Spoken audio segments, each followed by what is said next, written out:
I want you to take a look at some of these headlines. Ramaswamy takes hits from all across the debate field, etc., etc., etc. Vivek Ramaswamy joins me right here on the set in California. Vivek, why do you think you're being the one targeted? Well, look, I've unexpectedly risen from 0.0 in March to where we are now, Stuart. I'm also the outsider in this race. And I understand I would be the youngest president ever elected if elected. I'm a leader from a different generation. But it is up to me, with especially the voters across this country, to earn their trust that, yes, a young commander-in-chief, an outsider to politics, someone from a different generation can actually reunite this country and lead us forward. I personally believe that's exactly what it's going to take. I think it's going to take, Stuart, somebody whose best days are still yet ahead in life, to see a country whose best days are still yet ahead of itself. Okay. And so did I take a lot of personal fire? Yes. But I'm not running against any of those candidates. I'm running for this country, and that's what I'm keeping in mind. Governor Haley went right after you for changing your stance on TikTok. OK, hold on. Yeah. Watch this. I have a radical idea for the Republican Party. We need to win elections. And part of how we win elections is reaching the next generation of young Americans where they are. This is infuriating because TikTok is one of the most dangerous social media apps that we could have. And what you've got, I honestly, every time I hear you, I feel a little bit dumber for what you say. Because I can't believe that here you've got a TikTok situation. China knows exactly what they're doing. We can't trust you. We can't trust you. We can't have TikTok in our kids' lives. Now, hold on a second before we get into that. Governor Haley wants a complete ban on TikTok, on principle, because you don't want to do business with the Chinese Communist Party. You turned around and said, TikTok's okay, but not for those under the age of 16. That's your position? Well, I think that we are not going to beat China by becoming China. And you look at that bill through Congress, I think it had way too much expansive federal government control. But what I have said, Stuart, is that addictive social media products should not be used in kids under the age of 16. TikTok, but that includes other ones too.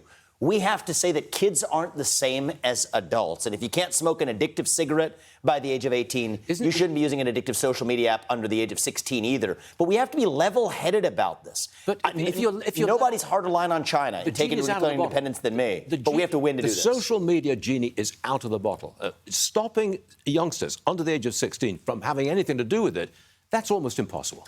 I actually respectfully disagree with that, Stuart. If we put narrow characterizations about the ages we're talking about, it's actually a lot harder. They get around it. Well, people said that for cigarette manufacturers. And today, actually, the way these apps work, it can absolutely detect the age of the person using it. So I think this is less challenging than this was for cigarettes in the prior century. But these are the kinds of solutions we're going to need to protect our children, to protect the next generation, that go beyond political partisanship. And that's what I'm uniquely bringing to the table here in a way that I think traditional politicians aren't, and that's why I'm in this race. Governor Haley was sitting right there about an hour ago, and she took another jab at you. Watch this. It's frustrating for me when people don't realize how dangerous the Chinese Communist Party is. You know, you do have 150 million Americans using TikTok right now. They have access to your phone, to your camera, to your emails, to your contacts, to your financial information. And the idea that you have a candidate who was opposed but now says, oh, but I'm going to get back on it, that's a bad precedent for any American to think it's okay, because it's not okay. She questioned your association with the Chinese Communist Party. Want to respond? So my view is we have to get beyond the virtue signaling game and get to substance. We're in the Reagan Library. As Reagan said it about the Soviet Union, what was his strategy?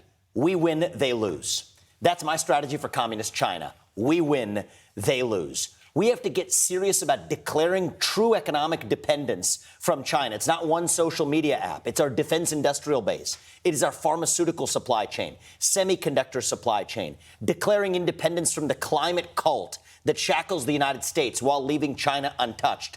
That's where we need to get serious. And I have offered depth greater than any other candidate in this race for exactly how we will do that while still advancing American economic prosperity. That's how I'm going to lead as commander-in-chief. And I do think that's going to take somebody coming from a different generation to wake up to the reality that the USSR doesn't exist anymore, but the Communist Chinese Party is the top threat that we face today, and we're economically dependent on them. in a way that we never were on the Soviet Union. I understand that, Stuart. I've been talking about this for years in my books and otherwise. Now, as Commander-in-Chief, I'm going to lead us to declare independence from China. Vivek Ramaswamy, it was a great pleasure having you on the debate stage last night and a great pleasure having you here today. Vivek, thank you very much, sir. Good seeing you, Stuart. Much obliged, sir. Thank you.